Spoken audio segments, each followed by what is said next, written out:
Hello Dark Case family, welcome home. I bring you true crime, disturbing stories and other things that you may later regret knowing. And I'm uploading daily until the end of the year. Every single day when the video premieres at 7 PM UK time, we have a live chat too, so make sure, if you can, you drop in and get involved in the community. We already have a lot of great people dropping in every day, and I'd love to see you there too. Thank you so much to all of my patrons. If your name is on screen right now, then you're a legend. Patreon is linked below if you want to show your support, as well as see your name on screen along with the current legends. But now, let's get straight into today's Dark Case.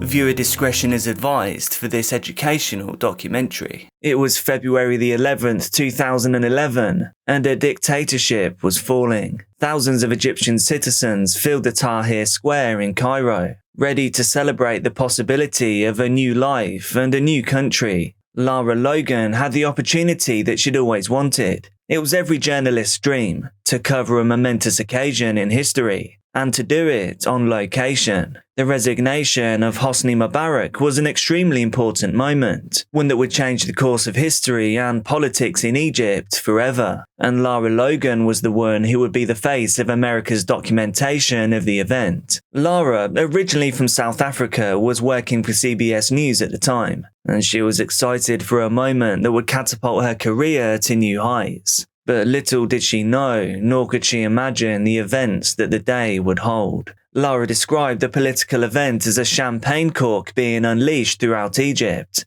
Mubarak had just stepped down, and Cairo was erupting into celebration. Lara anxiously made her way to the square, knowing that she didn't want to miss such an important moment. The roars of cheering and excitement filled the air, as citizens of Egypt sang revolution songs and shouted slogans about their new future. As Lara entered the crowd, she prepared to give coverage of the event, her nerves tingling as she got camera ready. The square was already completely packed with people, with Lara struggling to maintain her footing as she was pushed and jostled around by excited partygoers. Trying to maintain her composure despite her nerves, she continued, looking toward the camera and preparing the words that she was going to say, microphone steady in her hand. As people continued to get closer to Lara, the body of security that she had with her, Ray and two Egyptian drivers, did their best to protect her from the crowds of excited people. The producer of the coverage was present, Max McClellan, and the cameraman, Richard Butler, prepared his equipment for recording. Their fixer, Bahaa, stood beside them.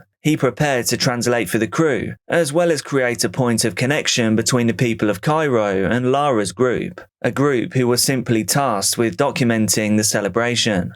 Even though they had a job to do, it was hard for everyone to maintain their focus during such an exciting event, a real moment of celebration that would be remembered for years to come. So they continued to document and soak in the occasion for more than an hour, basking in the fact that they were now part of history. As the coverage continued, the battery in the camera began to drain, so the crew stopped for a moment so the cameraman could replace the batteries, giving everyone a moment's break before they would continue with the story. But in that moment, everything changed.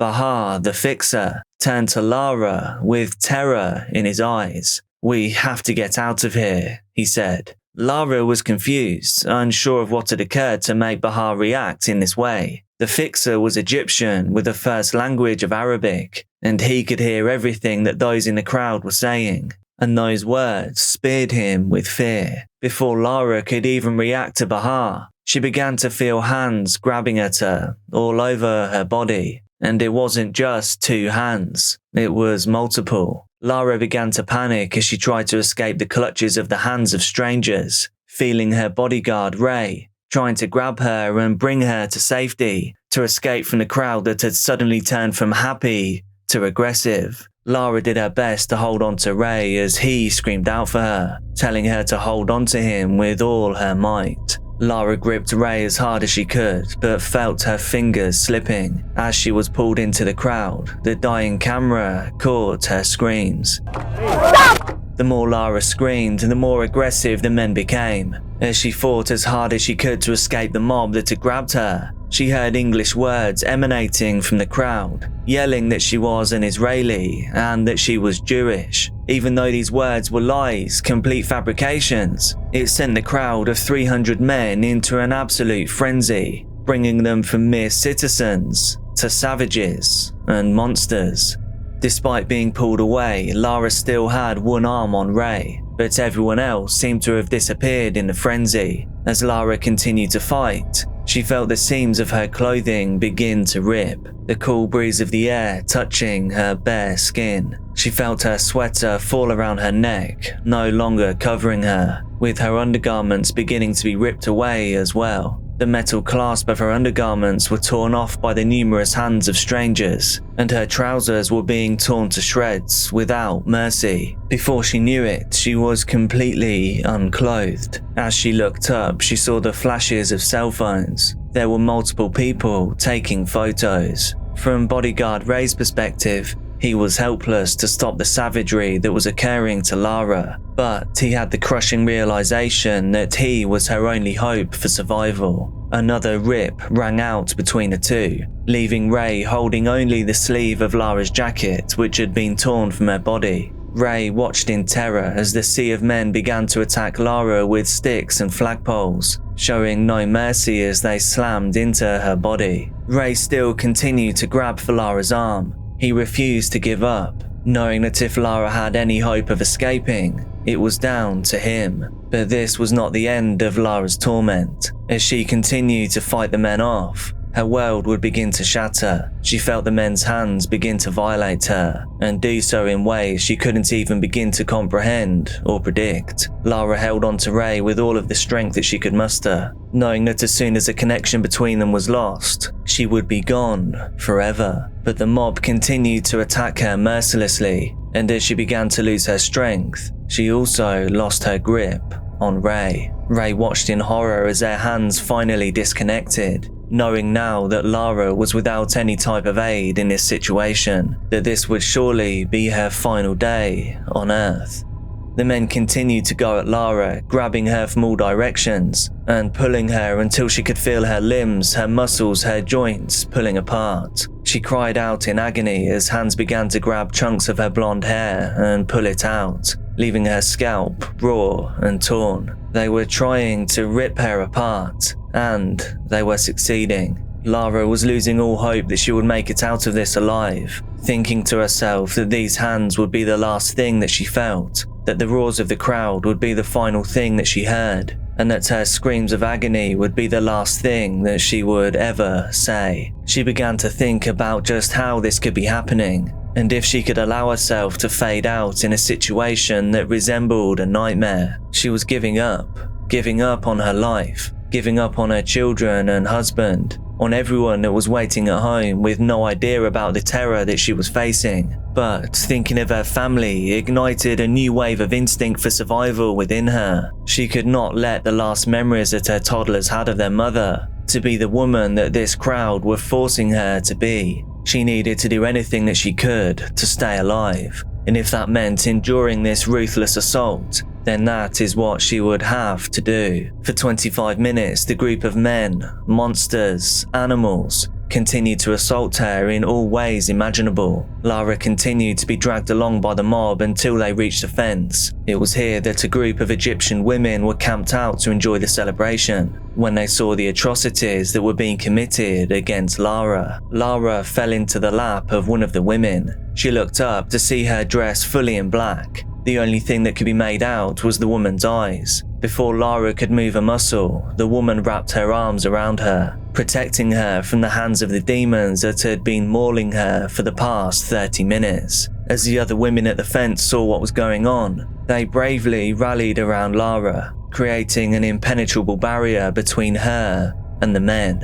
As Lara's attackers began to retreat, the women began to pour water all over Lara's body, trying to rapidly tend to Lara's wounds and allow her to catch her breath. Meanwhile, the camera crew that was with Lara had rushed to find anyone they could that could help her. They came into contact with some Egyptian soldiers. They begged her to find Lara and to save her from the certainty of her final breath. Lara lay limply in the woman's lap as soldiers fought their way through the crowd, doing their best to get to her before it was too late. The soldiers, batons in hand, beat the mob back to make a pathway, attempting to lay their eyes on the woman who had been so brutally attacked. Left within an inch of her life, Lara squinted through the crowd as she noticed the soldiers making their way through to her. She grabbed at the first sign of safety that she had seen since her arrival in Cairo. She refused to let go of the soldier, screaming out in agony as she realized that her life could actually be saved. Her skin was blackened with the filth of what had just happened. She cried in relief as the soldier threw her body over his shoulder and carried her back through the mob to safety.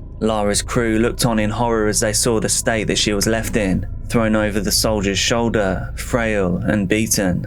The following morning, Lara was flown back to the United States to tend to her injuries, hoping that whatever damage she had was repairable. And so she stayed in hospital for 4 days. Her muscles attempted to regain their strength from being torn apart so ruthlessly. Every joint in her body ached, forced to relive the horrors of what had happened to her time and time again, through the hand marks and bruises that littered her entire body. Despite this, Lara had no broken bones and no internal injuries. She would survive. Lara felt as though she'd been given a second chance at life, but a second chance that she perhaps didn't deserve. As she reunited with her children, she couldn't help but feel overwhelmed by the fact that she was so close to losing them, to leaving her toddlers without a mother, which all originated from a simple news story. Lara's attackers were never identified after they retreated back into the crowd of people, and they have still never been brought to justice to this day, over a decade after the incident occurred. When a monster isn't caught for their crimes, they become emboldened, so I actually feel sick to imagine what these men have done since then. Lara used this experience to speak out about the commonplace harassment and atrocities that are committed against women in Egypt, bravely giving those men no chance to leave her in silence. As Lara shared her story, numerous other female colleagues broke their silence about disturbing events that had been committed against them as part of their experience within journalism, shedding light on the things that women experience but never speak about. Lara's story has ignited a cry for change in the field of journalism,